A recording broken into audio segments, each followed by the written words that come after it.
The Apothecary Diaries, the Emperor's Curse opening hook. The night everything changed, the Emperor collapsed during the New Moon Festival, his skin turning an unnatural shade of violet as thousands watched in horror. Blood poured from his eyes like crimson tears, and his final conscious words sent shockwaves through the palace. The curse. It's real. Find the girl who speaks to poison. That girl was Maomao. But here's the explosive truth that no one saw coming. The Emperor wasn't cursed by an enemy. He cursed himself. The storytelling begins 3 days earlier. Maomao had been experiencing strange dreams for weeks. In them, she saw ancient apothecary symbols burned into flesh, heard whispers in a language that predated the dynasty, and felt an overwhelming sense of dread that something catastrophic was approaching. She dismissed them as stress from her recent cases.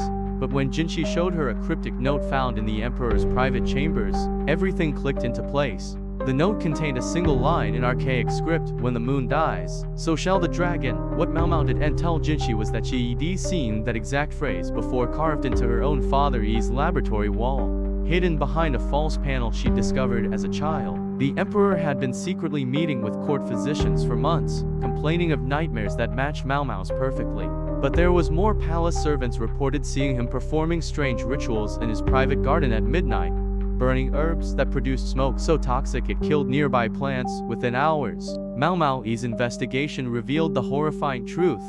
The Emperor had been systematically poisoning himself with increasingly dangerous substances, believing that building immunity to toxins would make him immortal. Each night, he consumed a carefully crafted blend of poisons that should have killed him instantly. The final ingredient in his deadly cocktail was a rare flower that only bloomed once every 7 years, and tonight was the 7th year. The deadly garden, where secrets grow deep beneath the palace, lay a hidden garden that defied all natural law. Here, the Emperor cultivated the most lethal plants known to man, guided by an ancient manuscript that promised eternal life to those brave enough to embrace death itself.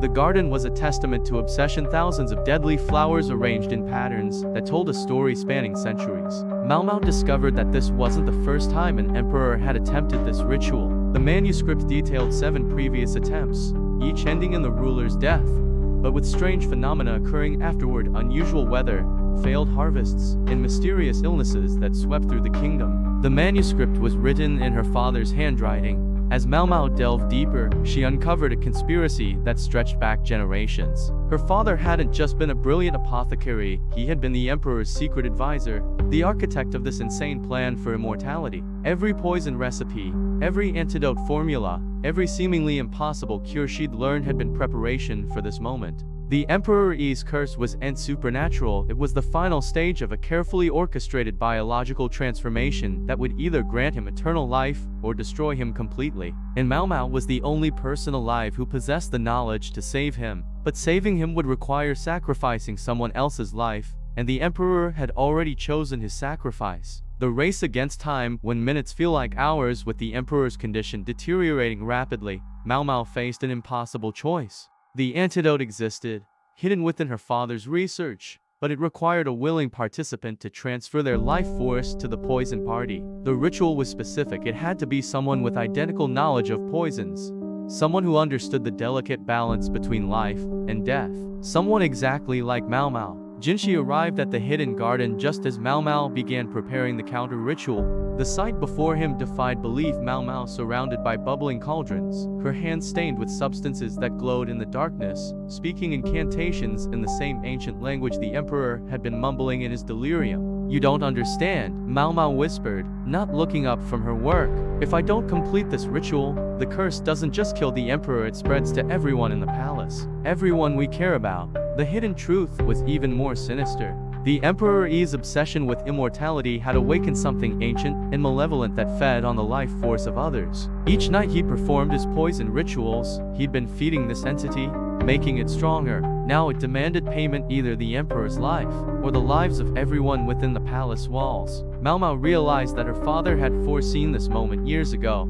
Every lesson he taught her, every seemingly random piece of knowledge he'd shared, had been preparing her for this exact situation. She wasn't just an apothecary, she was the failsafe, the only person capable of either completing the Emperor's transformation or stopping the ancient evil he'd unleashed. The ritual required 3 drops of Imperial blood, 2 tears of genuine sorrow, and 1 willing soul. But as Maomao reached for the final ingredient, she discovered someone had been watching her the entire time. The final gambit, truth, lies, and sacrifice. The figure emerging from the shadows wasn't an enemy, it was the Emperor himself, somehow having escaped his deathbed to witness the completion of his life's work. But his appearance revealed the terrible truth about his condition. The poison hadn't just been changing his body, it had been changing his soul. "I knew you would come," he whispered, his voice carrying harmonics that shouldn't have been possible from a human throat. "Your father promised me you would be ready when the time came." Maomao's hands trembled as she realized the full scope of her father's deception. She hadn't been trained to save the Emperor, she'd been trained to replace him. The ritual didn't grant immortality to the original subject. It transferred their accumulated knowledge and power to a carefully prepared vessel. "The question now," the Emperor continued, his eyes reflecting light like a predator's, "is whether you'll complete what your father started, or whether you'll try to destroy everything we've built," in a climactic sequence that would redefine everything viewers thought they knew about the series. Maomao made a choice that surprised everyone, including herself. Instead of completing either ritual, she combined elements from both, creating something entirely new.